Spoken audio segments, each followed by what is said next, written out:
할렐루야. 아멘. 오늘도 고로가 복된 날 주님 전에 나오신 사랑하시는 성도님들을 축복합니다. 오늘은 마가복음 14장 22절에서 25절 말씀을 본문으로 예수님의 몸과 피라는 제목으로 말씀의 은혜를 나누겠습니다. 참 아름다운 계절입니다. 여기저기에 봄꽃이 만발해 있습니다.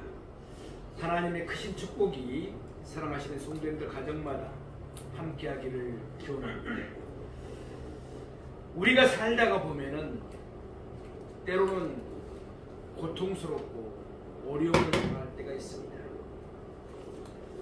참으로 자기 힘으로 어떻게 할 수가 없어서 어렵고 힘들 때 우리는 낙심하거나 좌절하기 쉽습니다. 그럴 때마다 우리의 마음속에 우뚝 서 있는 예수 그리스도의 십자가를 바라보시기 바랍니다. 예수의 십자가는 어떠한 상처라도 깨끗하게 치유해 줄 줄로 믿습니다. 본문은 우리가 너무나 잘 알고 있는 내용입니다. 예수님이 새로 내시긴 성찬식을 제정하는 강령입니다. 오늘 우리는 본문의 말씀을 통해서 성찬의 내용이 무엇인지, 성찬의 의미가 무엇인지, 또 우리는 언제까지 성찬을 지켜야 하는지를 깨닫게 됩니다. 그러면 오늘 본문의 말씀을 세 대지로 나누어서 좀 더 자세하게 상고해 보도록 하겠습니다. 첫째로 성찬의 내용을 살펴봅니다. 성찬의 내용은 간단합니다. 두 가지로 되어 있습니다. 떡과 포도주입니다. 본시 6월절은 누룩이 없는 무교봉을 먹었습니다. 그러니 맛이 없습니다. 딱딱합니다. 포도주로 평소 마시던 포도주에 물을 많이 탔습니다. 거룩한 내식이 술기름으로 인해서 경건에 지장을 입히면 안 되기 때문이었습니다. 이처럼 성찬의 내용은 조촐했습니다. 그럼에도 불구하고 성찬이 지극히 거룩한 이유가 무엇입니까? 오늘 본문 22절 말씀을 함께 보시겠습니다. 그들이 먹을 때 예수께서 떡을 가지사 축복하시고 떼어 제자들에게 주시며 이르시되 받으라 이것은 내 몸이니라 하시고. 아멘. 여기에 여러 가지 동작들이 나오고 있습니다. 누가 떡을 가지셨습니까? 누가 그것을 축복하십니까? 그것을 떼신 분이 누구십니까? 제자들에게 나누어 주신 분은 또 누구십니까?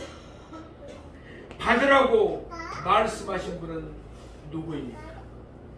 이 모든 동작의 주인공은 바로 예수님이십니다.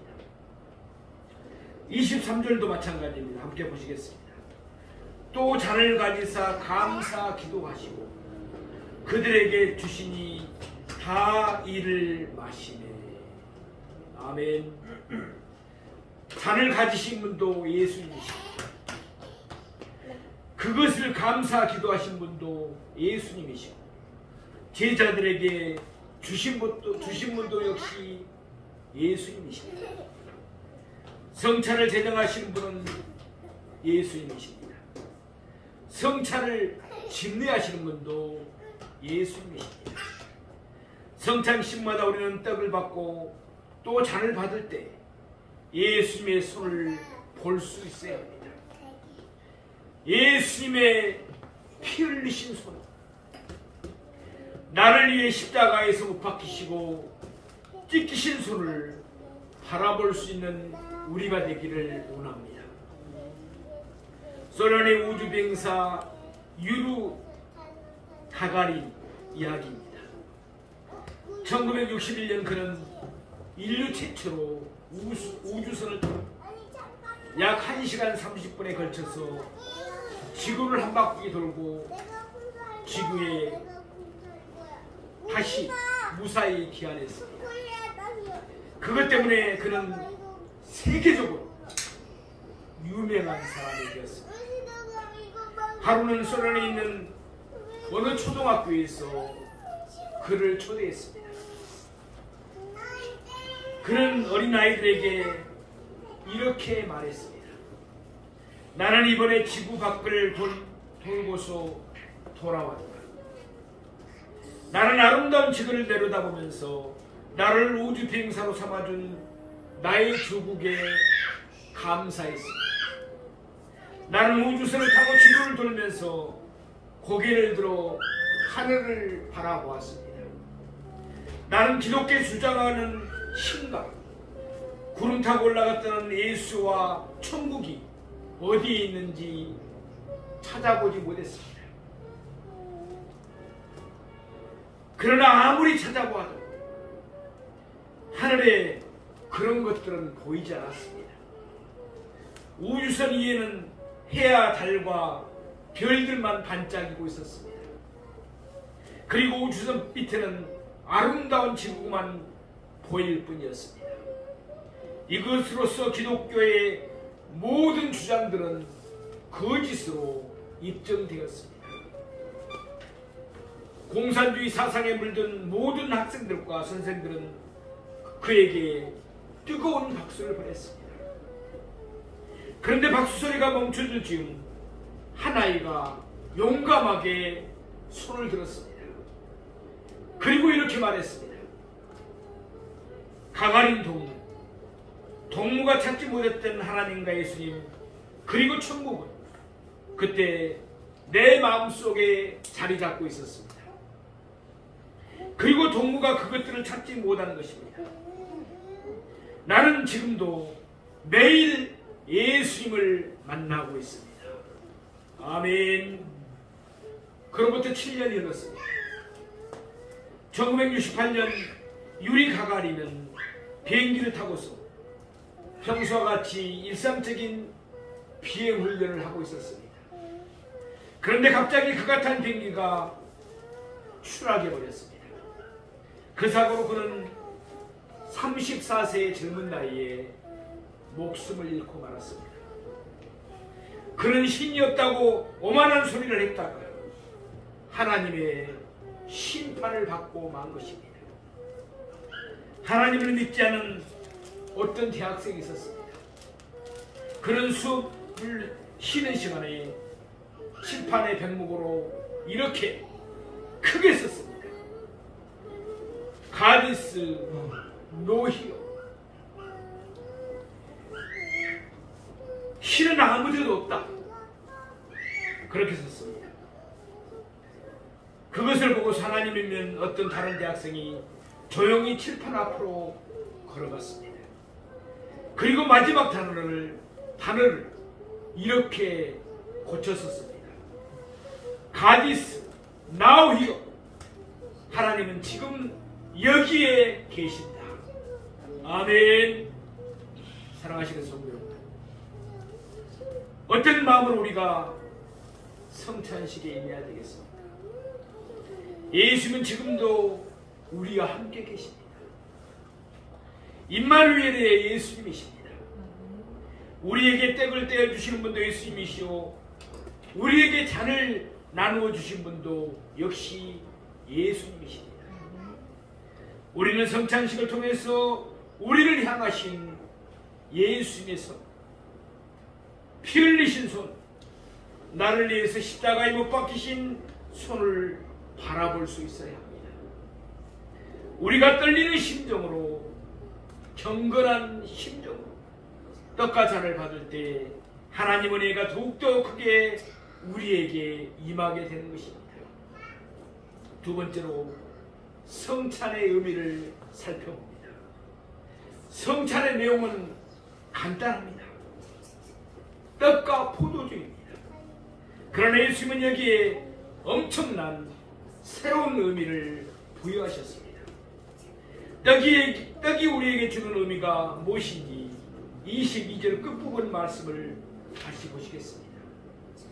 이것은 내 몸이니라 하시고. 아멘. 떡은 예수님이 십자가에서 나를 위하여 찢어주신 예수님의 몸입니다. 즉 예수님의 살입니다. 구약시대 이스라엘 백성들은 유월절에 언제나 누룩이 없는 무교병을 먹었습니다. 왜 그들이 유월절에 누룩이 없는 떡을 먹었습니까? 번신 누룩은 영향을 끼치는 것을 의미합니다. 이제 우리는 더 이상 애굽에서의 삶에 영향을 받지 않겠습니다. 하나님께서 우리에게 주신 축복의 땅, 약속의 땅에서는 하나님의 말씀에만 순종하면서 전적으로 새로운 삶을 살아가겠습니다. 그런 의미로 그들은 누룩 없는 떡을 먹은 것입니다. 그러나 예수님은 이 떡에 완전히 새로운 의미를 부여하셨습니다. 예수님의 몸이라는 것입니다. 우리가 떡을 먹을 때 예수님이 나를 위해서 찢어주신 살을 먹는 것입니다. 그러면 잔에 담긴 포도주는 무슨 의미입니까? 우리 24절 본문 말씀을 보시기 바랍니다. 이르시되 이것은 많은 사람을 위하여 흘리는 나의 피 곧 언약의 피니라. 아멘. 잔에 담긴 포도주는 예수님이 십자가에서 나를 위해 흘려주신 예수님의 피입니다. 예수님의 보혈입니다. 구약시대에는 하나님과 사람이 언약을 맺을 때 언제나 짐승을 잡아서 그 피를 뿌렸습니다. 제사를 받기 위해서도 마찬가지입니다. 짐승을 잡았습니다. 피를 흘려야만 되었습니다. 생명은 피에 있기 때문에 하나님은 피를 요구하신 것입니다. 그러나 우리는 이제 더 이상 짐승을 잡을 필요가 없습니다. 짐승의 피를 흘릴 필요가 없습니다. 예수님이 십자가에서 친히 유월절 어린 양이 되어 주셨기 때문입니다. 예수님이 십자가에서 보혈을 흘리심으로 말미암아 하나님과 우리 사이에 새로운 언약이 맺어졌습니다. 우리는 언약의 백성이 된 것입니다. 우리는 더 이상 짐승의 피로서 제사를 받을 필요가 없습니다.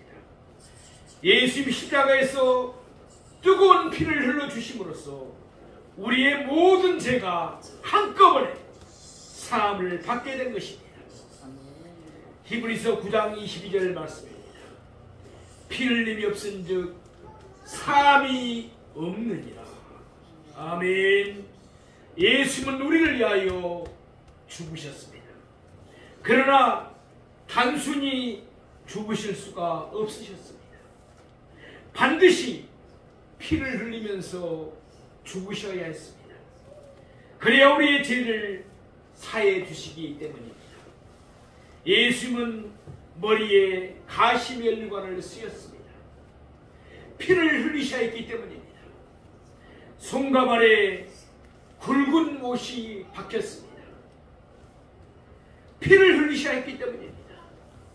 참으로 허리를 찔렸습니다. 그곳에서 또 마찬가지로 피를 흘리셔야 했기 때문입니다. 채찍으로 등을 맞으셨습니다. 갈라진 틈으로 피가 나와야 되었기 때문입니다.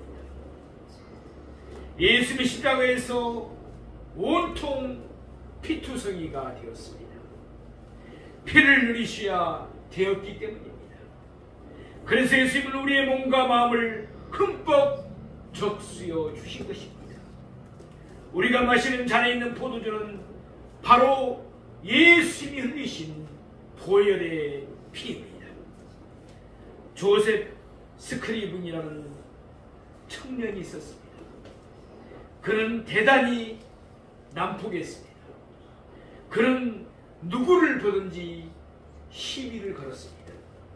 그리고 싸움질을 했습니다. 누구든지 그를 상대하러 들지 않았습니다. 그러나 그가 처음부터 그렇게 나쁜 사람은 아니었습니다. 그는 유복한 가정에서 태어났습니다. 대학에서 문학을 전공한 유능한 청년이었습니다.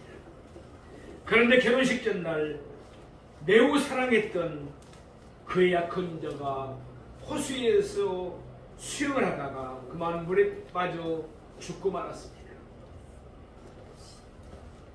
얼마나 충격이 컸겠습니까? 그는 세상을 살기가 싫었습니다. 하늘을 바라보면서 하나님을 원망했습니다. 그는 자포자기하면서 스스로 학대하면서 삶을 살았습니다. 그때부터 그의 성격이 비뚤어지기 시작했던 것입니다. 결국 그는 조국 아일랜드를 떠나서 캐나다도 건너갔습니다. 그곳에 가서 새로운 삶을 한번 살아보겠다고 결심하였습니다.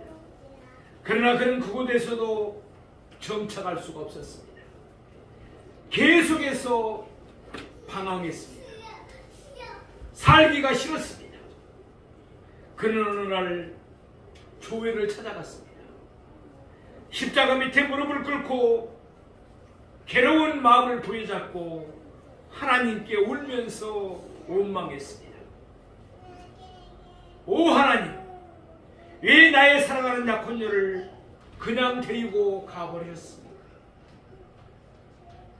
그리고서는 한참을 울었습니다. 그런데 그때 마음속에 들려오는 음성이 있었습니다. 너는 너의 사랑하는 약혼녀를 호수에서 잃었지만 나는 나의 사랑하는 독생자를 십자가에서 잃었다.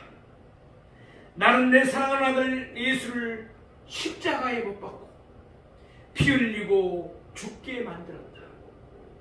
그럼으로써 나는 너를 사랑했단다. 그런 하나님의 음성을 듣는 순간 마음의 문이 열리게 되었습니다. 십자가를 바라보았습니다. 십자가가 환하게 빛나기 시작했습니다. 그는 그 빛나는 십자가 속에서 가시멜루가를 쓰시고 피 흘리면서 고난당하시는 예수님의 모습을 분명히 볼 수 있었습니다. 그 순간 그를 향하신 하나님의 사랑이 파도처럼 진하게 몰려왔습니다. 그는 그동안 슬픔의 눈물을 흘렸습니다. 그러나 이제는 그것이 감격의 눈물로 바뀌었습니다. 그는 자기 스스로를 학대하면서 살아온 지금까지의 삶이 얼마나 부질없었고 잘못된 것이었는가를 깊이 깨달았습니다. 그는 가슴 벅차오르는 감격 속에서 예수님이 십자가에 나타난 사랑을 노래하기 시작했습니다. 우리가 잘 알고 있는 찬송가 369장입니다. 우리 함께 힘차게 한번 불러보겠습니다.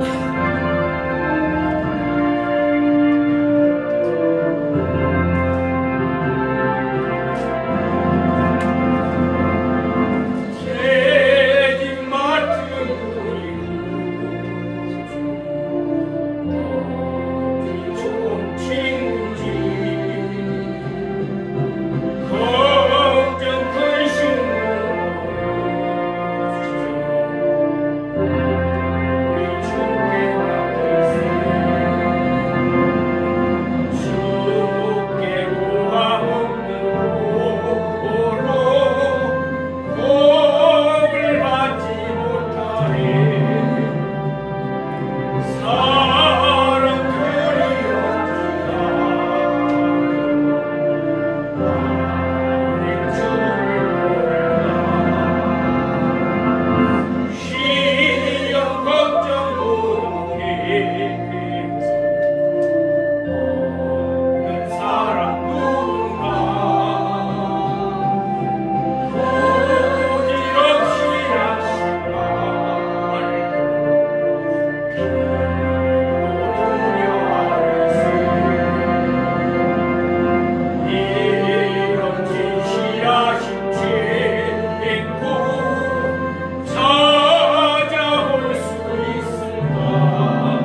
예수님의 십자가를 더욱더 바라볼 수 있는 오늘 예배 시간이 되기를 원합니다. 예수님은 우리 모두의 무거운 짐을 짊어지셨습니다. 우리 주 예수 그리스도 안에서 우리의 근심 걱정, 모든 무거운 짐에서 온전한 자유함을 누릴 수 있는 우리 모두가 되기를 축복합니다. 셋째로 성찬의 기한을 살펴봅니다. 우리는 언제까지 그러면 성찬을 지켜야 합니까? 예수님이 구름 타고 다시 오실 재림하실 그날까지입니다. 우리 25절 말씀을 보시겠습니다. 진실로 너희에게 이르노니 내가 포도나무에서 난 것을 하나님 나라에서 새 것으로 마시는 날까지 다시 마시지 아니하리라 하시니라. 아멘.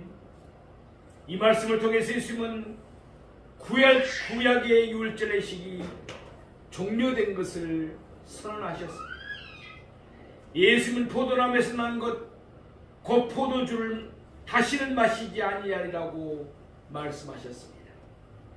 그래서 우리가 마지막 만찬 또는 최후의 만찬이라고 부릅니다. 더 이상 우리는 구약의 유월절을 지킬 필요가 없어졌습니다. 예수님은 자신이 십자가에서 우리를 위해 죽으신 것을 기념하기 위해서 새로운 예식인 성찬을 제정해 주셨습니다. 구약의 성도들은 유월절을 지켰습니다. 그러나 신약의 성도된 우리는 성찬을 지키고 있습니다. 그러면 우리가 언제까지 성찬을 지켜야 합니까? 하나님 나라에서 새 것으로 마시는 날까지입니다. 예수님이 구름을 타시고 이 땅에 다시 오실 때 우리는 공중으로 끌어들여 올려질 것입니다. 그리고 요한계시록 19장 9절에서 말씀하신 바와 같이 우리는 영광 가운데 예수님과 더불어 하나님 나라에서 어린 양의 혼인잔치에 참여하게 될 것입니다.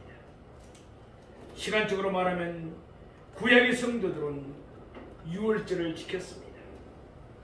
신약의 성도들은 우리는 성찬을 지킵니다.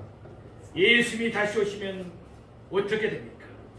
그때 우리는 하나님 나라에서 어린 양의 혼인잔치에 참여해서 새 것으로 먹고 마시게 될 것입니다. 그러나 그날까지 교회는 예수의 명하신 성찬의 시간 거룩하게 계속해서 지켜나가야 할 것입니다. 고난주간에 정작 죽었어야 마땅한데 예수님이 죽으심으로 말미암아 대신 살아나게 된 정말 운 좋은 한 사람이 있었습니다. 그는 우리가 잘 알고 있는 살인 강도 바라바였습니다. 1950년 스웨덴의 작가 라게르크 비스트는 사람은 살인 강도 바라바의 핵심을 다룬 작품 바라바를 발표했습니다. 그는 그 작품으로 인해서 그 다음해인 1951년 노벨 문학상을 수상했습니다. 그 내용은 간단합니다. 바라바는 예수님의 십자가에 달리실 때 군중들에게 섞이지도 못하고 멀리서 예수님을 바라보았습니다. 만약 예수님이 아니셨다면 자기가 마땅히 거기에 매달려야 했을 것입니다. 예수님의 십자가를 바라보는 살인강도 바라바는 마음이 아팠습니다. 아무리 그가 흉악한 죄인이었지만 자기 때문에 의로운 사람이 대신 죽어야 한다는 사실이 고통스러웠습니다. 내가 이렇게 살아서는 안 되는데 양심의 해안의 정이 그의 마음속에 맴돌기 시작했습니다. 몇 일이 지났습니다. 사람들 사이에 이상한 소문이 나돌기 시작했습니다. 분명히 예수님이 십자가상에서 죽었는데 다시 살아났다는 소문이었습니다. 바라보는 그 사실을 좀 더 파악해 보기 위해서 예수님의 제자들과 접촉하기를 만나기를 원했습니다. 그러나 아무도 그를 가까이 해주지 않았습니다. 그는 살인 강도였으니까. 어쩔 수 없이 바라바는 다시금 옛날 생활로 되돌아가고 맙니다. 닥치는 대로 도둑질을 했습니다. 때로는 강도질도 했습니다. 그러니 그의 마음 깊은 곳에서는 끊임없이 골고다 사건의 충격이 맴돌고 있었습니다. 결국 그는 다시금 로마 병정들의 손에 체포되고 맙니다. 그리고 노예가 되었습니다. 로마로 팔려갔습니다. 거기서 바라보는 노예 생활을 하는 가운데 아주 독실한 기독교인 한 사람을 만나게 됩니다. 바라보는 그에게서 감화를 받게 됩니다. 그리고 바라보는 노예 생활을 하는 가운데 기독교인이 되었습니다. 예수를 믿는 참된 신앙인이 되었습니다. 우리가 잘 아는 대로 그중 로마의 항된 네로는 반정신병자가 되어 있었습니다. 네로는 로마 시가지를 불질렀습니다. 그리고는 그 책임을 기독교인들에게 돌렸습니다. 많은 기독교인들이 체포를 당했습니다. 그때 바라바도 스스로 이렇게 소리를 질렀습니다. 나도 기독교인이다. 나를 잡아가시오. 처음에는 아무도 그를 믿지 않았습니다. 그러나 결국 바라바는 스스로 체포를 당했습니다. 로마의 원형 극장 안에는 수많은 십자가들이 서 있었습니다. 기독교인들은 죽어가면서도 서로가 서로를 이루었습니다. 하늘나라의 소망을 이야기하면서 서로를 격려했습니다. 그러나 아무도 바라바에게만큼은 말을 걸어주지 않았습니다. 그들에게 있어서 어디까지나 바라바는 살인 강도에 지나지 않았습니다. 흉악한 범죄자였습니다. 바라바는 끝까지 고독했습니다. 아무도 그에게 말을 걸어주지 않았기 때문입니다. 그런 가운데 밤이 깊었습니다. 구경꾼들도 다 지나갔습니다. 어둠을 밝히고 있던 햇불도 하나둘씩 꺼져갔습니다. 십자가에 달려서 숭배하는 사람들도 숨이 다 멈춰버리고 말았습니다. 그러나 살인강도 바라바만 홀로 생명이 남아 있었습니다. 그러다 바라바도 기운이 지냈습니다. 그는 마지막으로 어두운 밤하늘을 바라보면서 이렇게 외쳤습니다. 오 주여, 내 영혼을 당신 손에 의탁하나이다. 그러면서 바라바도 조용히 숨을 거둡니다. 이것이 이 소설의 줄거리입니다. 사랑하시는 성도 여러분, 오늘의 바라바가 누구입니까? 이 시내의 바라바가 누구입니까? 바로 말씀을 전하는 나입니다. 바로 우리들입니다. 나 때문에 예수님이 돌아가셨습니다. 예수님 때문에 내가 대신 산 것입니다. 바라바의 마음속에 있었던 고통, 아픔, 해안의 정이 오늘 우리에게도 있게 되기를 원합니다. 다른 사람은 몰라줘도 괜찮습니다. 일생 동안 고독한 십자가의 길을 걸어가도 좋습니다. 하나님만 알아주시면 됩니다. 예수님만 알아주시면 되는 것입니다. 우리는 날마다 특별히 성찬식 때마다 하나님과 나의 관계를 바르게 정립하기를 바랍니다. 그래서 언제 예수님이 우리를 부르실지라도 오 주여 내 영혼을 주님의 손에 부탁하나이다 라고 고백하면서 예수님의 영원한 품에 안길 수 있는 우리의 삶이 되기를 주님의 이름으로 축원드립니다. 아멘.